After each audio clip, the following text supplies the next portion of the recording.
As always, Ted, kick us off. Who do you have as your winner of the weekend? I had to just go with college football fans in general. Some of the atmospheres we saw out there were just amazing. It started with Minnesota on Thursday night.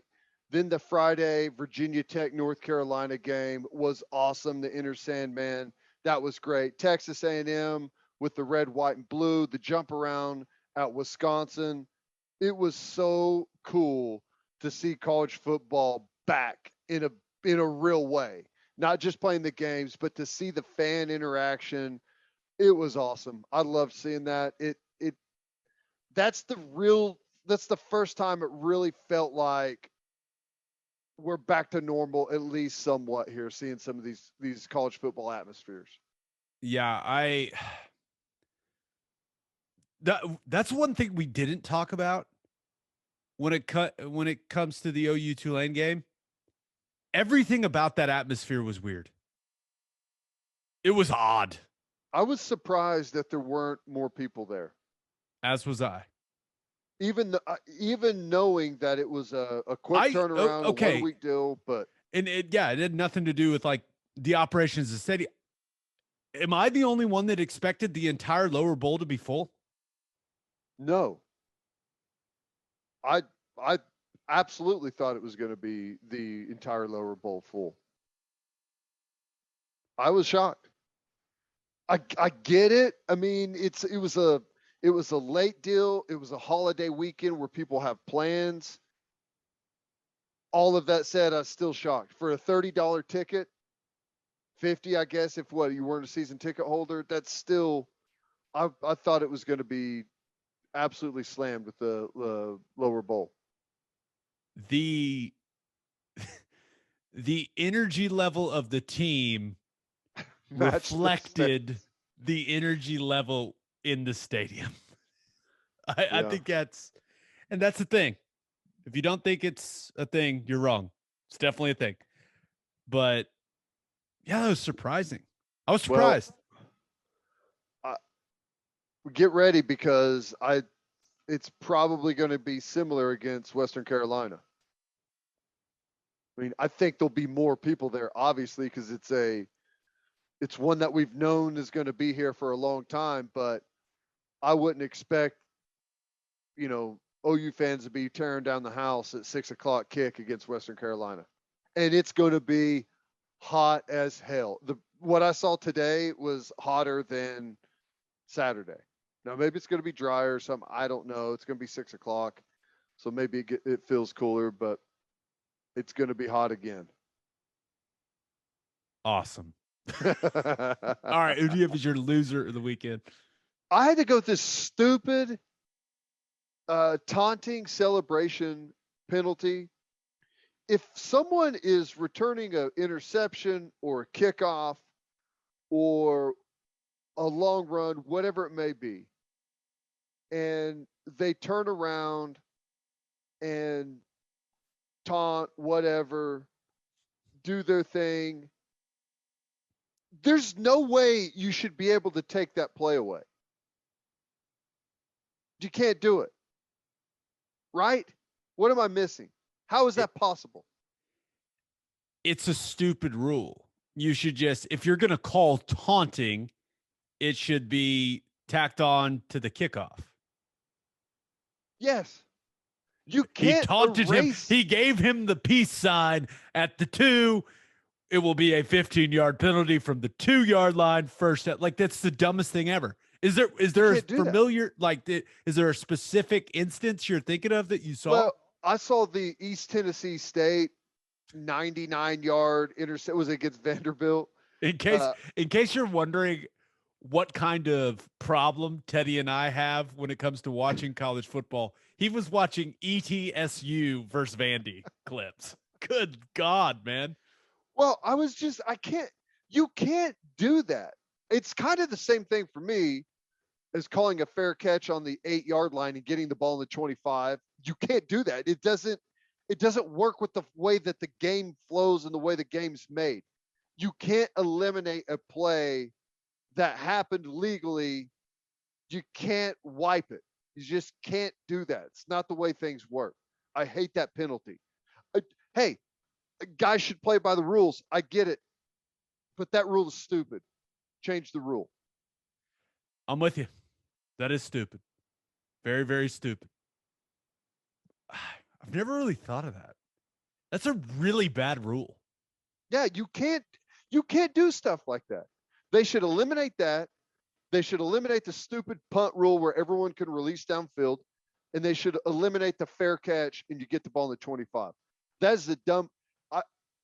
Any coach that fair catches a kickoff on the 10-yard line should be fired. Should be fired from their job. If you can't get it to the 25 from the 10, that's a problem. If you get a miscellaneous touchdown in a game, you have like a 99% chance of winning the football game. You're never going to get a kick return for a touchdown when you fair catch it on the 10. I hate it. It's stupid. I saw Ohio State doing it against Minnesota. Why? You have 11 guys on the field that are all better athletes, highly recruited, better than Minnesota. Make them tackle you. It's frustrating as hell. You done? Yeah. That was a long way just to get back to the fair catch thing. Everything I do is to get back to the fair catch on the kickoff. Your favorite rule in all of college football. Okay, for my winner of the weekend, Ted thought about going with my man Max Verstappen. Wins his home race, the Dutch Grand Prix on Sunday. And honestly, it was boring. It was a little boring. There was no drama. It never really felt like Lewis Hamilton or Bottas was threatening Verstappen. He was too fast. Even Lewis Hamilton said it on the radio. He's like, he's so fast. But so they could have just ran 2 laps and gave him the victory and saved everyone all the time like they did last week. Yeah, they did not do that. Weather was good. Weather was good. Sunny day. But yeah, Verstappen, there was a little bit where, he pitted, he was behind a little bit, but they do this cool thing where they're keeping track of the intervals and they tell you when Verstappen is going to pass the guy that's in front of him. They'll be like, he'll pass him in 2 laps. And then the second lap comes around and then whoop, there he goes. And you're just like, thanks for ruining the drama for me. Is he the one that announced his retirement at the end of the year? No. Okay. No. Some big name that everyone was kind of shocked by announced. I've noticed there's a lot of retiring and then unretiring in Formula One. Nice. Like Fernando Alonso, I feel like he's retired like 6 times, and I've only been watching the sport for like 2 days. How about that? It's like, oh, he's back. Oh yeah, he wants to make millions and billions of dollars driving a car. Yeah, I'd want to come back too.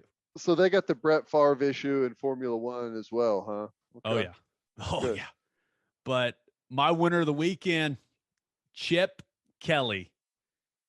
And I will say this, that visor he's got on, rumor has it, and I did not confirm this with Brad Camp, rumor has it that Jordan was having, everyone's having supply chain problems, right? Rumor has it was that UCLA reached out to OU and that possibly could be an OU visor he's wearing that just has a UCLA logo on it. I'm just saying, it's a rumor. It's a rumor. Like they have the visors and they put the OU logo on it. I was told that maybe some of those blank visors were sent to Chip Kelly and that he's actually wearing a visor that was housed within the Oklahoma facility. I don't know if it's true or not, but I'm choosing to believe that it is. Huh. Good luck, visor, Chip. Keep it rolling. Fascinating. But if I knew that those were going to Chip Kelly, I would have charged him an arm and a leg for him. I wonder if they did. Hope they did. Probably not. But that's a nice win for UCLA, and there was nothing fluky about it, man. Nope. Bruins were the better team in the trenches. They pushed LSU around, and that UCLA defensive line played well. They played well. They got after Max Johnson, man. How did I not put UCLA down on my college football wins? How about that atmosphere? That place was jammed, dude. That was awesome. There were people in the stands. They had 7 people at their opener, and they had that thing completely full against LSU. I saw some. I will say this about LSU fans: they can drink, man. I saw tweet after tweet from different LSU fans. It's like, we were just informed that our section is now out of beer. The game hadn't started. Oh, wow. And the Rose Bowl, I guess, was already running out of beer. I was like, damn, these people, like, they only know one way, man, one speed. But hey, was that throw by Max Johnson, the behind the back thing? Is that the greatest thing you've ever seen in your life? I'm just it. No, do you remember the Brock Purdy one last season? When he actually threw it to the defender, TCU. like helicoptered it to him for a pick six. Do you remember that one? That was my favorite. If Max Johnson would have spun around and backhand left-handed it, and it would have hit a fat defensive lineman in the chest, and he would have run for a touchdown, then it would have been my favorite. Was like, I don't even know what to say. That's the worst thing I've ever seen in my life. Don't ever do that as a quarterback. And I'm like, dude, it saved him like 18 yards. That's an incomplete pass. Next snap, let's go. It's a great play. That was, yeah, it hindsight, nice play. If now he wasn't looking and he threw it with his opposite hand, or wait, did he? I don't remember what Yeah, he threw it like this. I'm pretty sure. Maybe he's a lefty, isn't he? Okay. Is he? Now I can't remember. I can't either. Oh God. Our brains are going, man. We're doomed. But I will say I was impressed with that offensive line from UCLA, right? Doing against Hawaii is one thing. Doing against the guys at LSU, it's another. And they were physical. They controlled the line of scrimmage. They ran it really well again with Charbonnet and Brown. Those guys continue to be a nice 1-2 punch. DTR got a little more involved in the run game as well. He was better throwing the football, and they had more explosive plays in the passing game. Dude, that tight end, Greg Dulcich, that dude is fantastic. Yeah. That's what an early round pick tight end looks like right there. I mean, he was catching and running. That guy is a baller. I was really impressed with how good UCLA looked. Shocked, frankly, that they've had that big of a turnaround.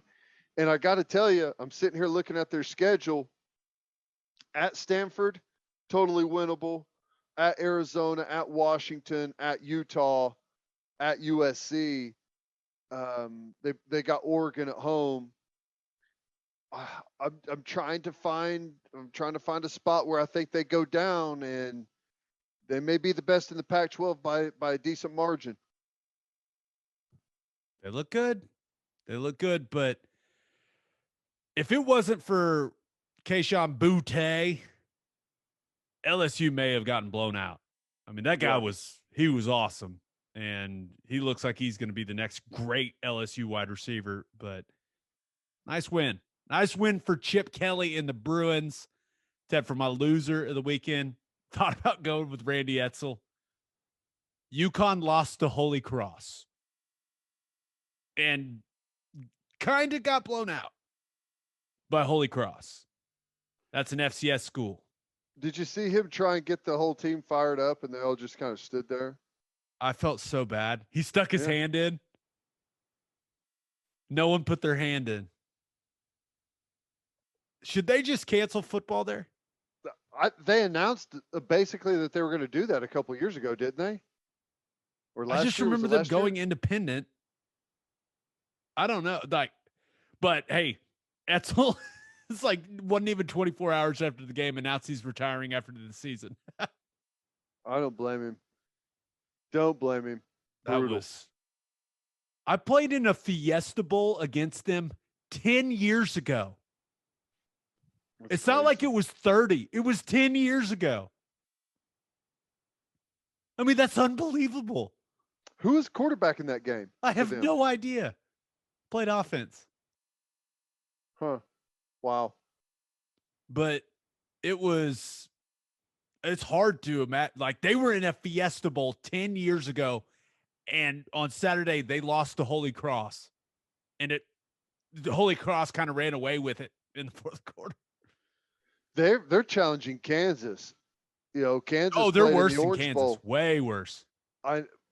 That decade of suck after the Orange Bowl that they made is impressive. Yeah. All right, but my loser of the weekend, despite what UCLA did, is the Pac-12 Conference. And I thought about going with the ACC, with Clemson and North Carolina losing, but I want to pick on the Pac-12. So UCLA gets a nice win against LSU. Well, then you look at Utah and Arizona State, who are supposed to be really good teams. Their games were way too close for far too long. USC was up 13-7 heading into the fourth quarter against San Jose State. Oregon State, go Beavs, lost to Purdue, who is an awful team. Washington lost to Montana, the Grizz, who I actually played with a couple of different guys that played in Montana in the NFL. That's a prideful program. It's a very good FCS program, but Washington shouldn't be losing to Montana. Cal put lost to 7 Nevada. up on them. Cal lost to Nevada. Arizona lost to BYU. And Washington State lost to Utah State. Just in case you have forgotten, the Pac-12 is still the worst conference in the Power Five.